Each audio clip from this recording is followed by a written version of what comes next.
everyone, welcome back to my channel, or if you're new here, hi, my name is Nicole and I am a part-time reseller on Poshmark. And today I want to talk about reselling hacks that you should definitely try, especially on Poshmark. These are things that like a lot of people wouldn't think to try, but they really help and they actually give you more success on the platform.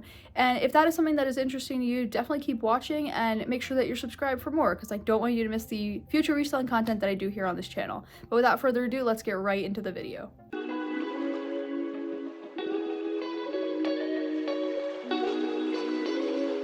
Okay, so the first reselling hack that I really thought would be something great to try, and I actually have a clear example of why this works, is when you get a 4-star rating or even a 3-star or anything lower than that on Poshmark for an order, and they say other, or they, you know, something like that where they're very vague. They don't even say why, they just gave you a 4-star.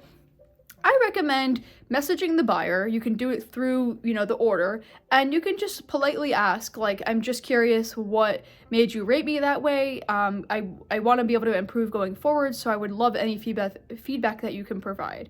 And a lot of the times a buyer might not answer, which is totally fine because it's in their right to not have to answer you. But sometimes you'll get a buyer that, will either explain to you what you did and then you can, know going forward, or they'll say, oh, I made a mistake. I didn't mean to do that. And actually, this is what happened to me this past week. So I had someone that gave me a 4-star rating and then put other. And so I was like, okay, well, other doesn't really help me do better, so let me ask them what I did wrong. And then they proceeded to tell me that they made a mistake and they were confused why Poshmark was asking them to add feedback. So then they ended up changing it to a 5-star rating.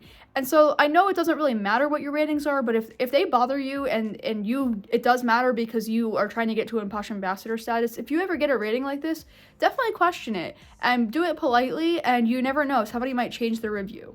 This next hack is actually something I've seen some people do, but not a lot of people know that you can do this. If you have an item that has been sitting for a very long time that you're trying to sell, if you have a close friend or someone on Poshmark that you trust, you can have them lowball you on that item, and that's going to trigger a notification to anyone that has liked that item saying that someone has sent an offer on that item, and it might entice other people to, either buy it now or send an offer themselves if they are interested in, just in case they, don't want to miss the item. And I've actually seen a lot of people do this, and I have a bunch of Facebook communities that I'm in, and people will say, oh, can someone lowball me because I really want to sell this item, and then somebody else will end up buying it because they're interested. So if you have someone that you trust, don't just ask random people to do that, because you want to make sure that they're not actually going to, purchase the item, or that you're not going to hit accept for them.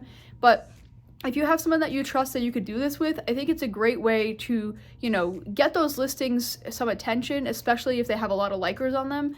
And so it's so simple. All you have to do is have someone send you an offer on that current listing. It could be extremely low. It doesn't really matter. But if you send the offer, somebody who has liked the item might say, I don't want to miss the item, I'm going to go buy it, and then they might purchase it right away. And I've seen that happen a couple times with people, so it's a great way to maybe get some of those items sold. Okay, and the next hack that I want to talk about is just putting the measurements in the actual photos as opposed to the description. And why I think this is so important and can really save, the day for you is because it leaves no room for confusion. And I actually had something happen to me last week where I had a buyer that said they thought that the inseam was 27, but really I said that the length was 27, but to them, the length and the inseam were the exact same. Now, to me, they are not the exact same. Length is from top to bottom, and an inseam is like from the crotch to the bottom of the pants. But to them, they were the same, and so by me putting the measurements only in the description by saying that the length was 27, it misled her to believe that the length or the inseam was 27. And so to avoid any kind of confusion at all, put all measurements in the photos with a tape measure. Lay out the tape measure, show this is pit to pit, show this is the length, show this is the rise, all the different things.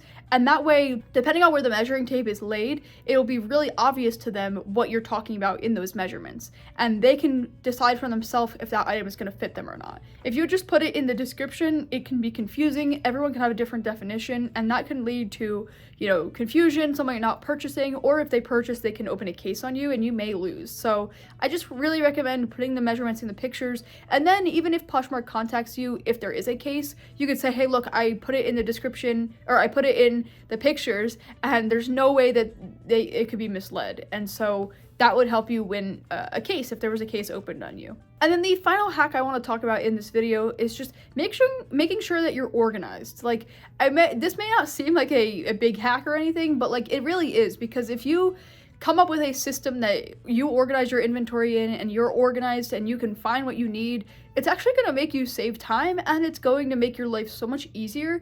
So I am very organized with my stuff. As you can see behind me, these 2 shoe racks are actually all my, inventory, and so I organize them by, what they are, and so it's really easy to find shoes, and as opposed to just throwing them in a bin where then I have to dig through the bin to find shoes.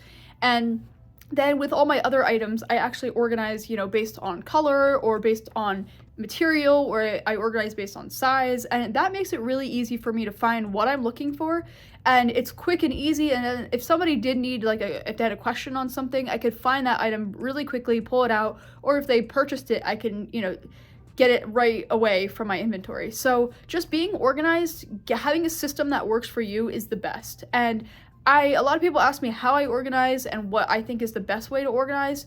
I think it just depends on your space and what you have, and I think that is, what's most important to figure out what's going to work for you. But what works for me is organizing by color, by category, and also by size. And so if you have the room to do that, I highly recommend doing it. I'll put in a couple screenshots here of how I organize my closet and how I think, it can really help you to be organized. But I think this will just save you so much time, and it's going to look aesthetically pleasing, and it's just going to feel really good and make your life easier. So I hope you enjoyed these hacks today, and I hope that you continue to watch more videos that I put out here on this channel. And if you want to see a video on things that you should do on Poshmark that are going to help you have more success and give you more consistent sales on Poshmark, you can click right here. And if you want to see some features that you should be using on Poshmark that are going to help you, click right here. But until next time, I will see you then.